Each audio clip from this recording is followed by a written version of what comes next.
Hi, a quick skim through the sports papers this week. Mick McCarthy, Wolves promoted. Mick's back in the Premiership.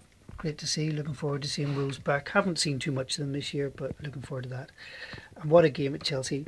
The FA Cup semi-final. Chelsea scored in the 83rd minute with Drogba. None of the goals were that spectacular. You could say goalkeeping errors for all three of them. But great to see Wembley packed for a cup semi-final, and looking forward to today to see who gets through between Everton and United. And news, the Sunday Times is claiming O'Connell's going to be the Lions captain. Now, I'm surprised this was announced because the team doesn't get announced until Tuesday, but certainly the Times are saying he's going to be the man. So that's great.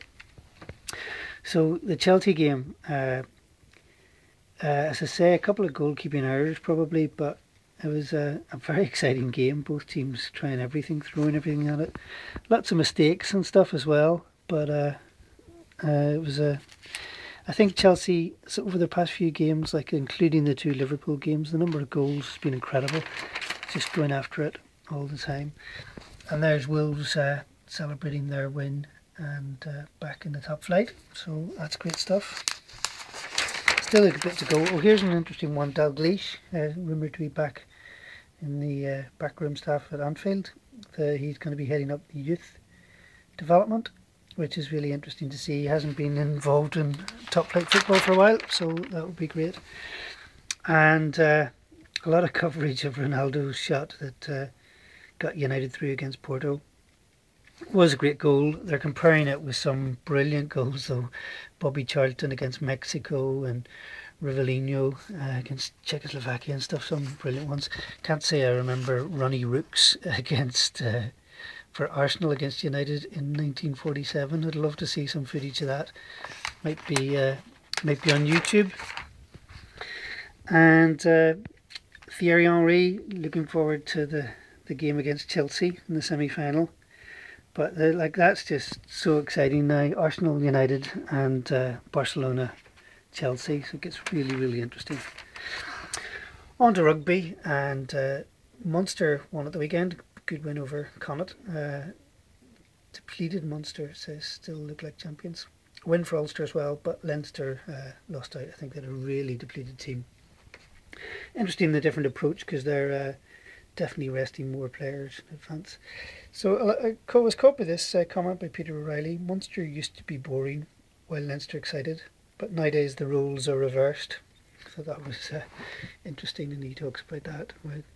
It's all to do with changing personnel for me. Leinster beefing up the forwards and stuff.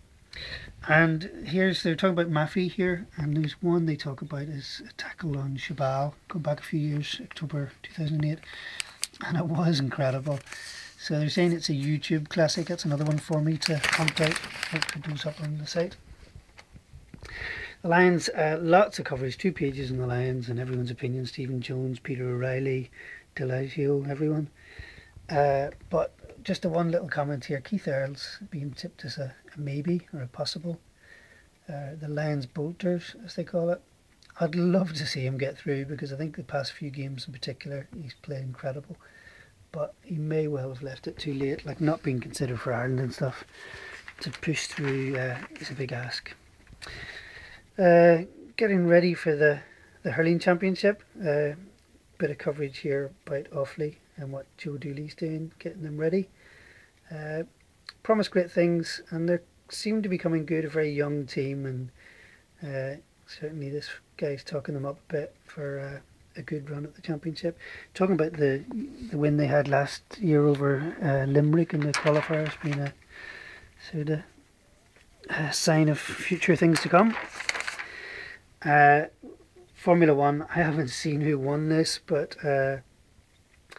Red Bull were on top of the grid for the Shanghai Grand Prix, the Chinese Grand Prix.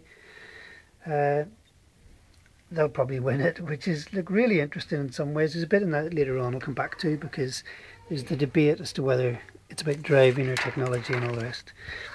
Quick one, the results, the only ones of interest really, the League of Ireland, and Derry drawing with Bray on Friday night, and I haven't heard the Bulls result. So, yeah, and this is the one I was talking about, Formula One. So, this debate over the diffuser, comments here by Hugh McIlvanney talking about, is it all about technology and it's actually got worse? For me, the nice thing here is that it's new people, like maybe Jenson Button is a great driver. We just haven't seen it because he's never been equipped. So you can look at this debate both ways. But for me, it's made Formula One that bit more interesting this year. So, and that's it for this week.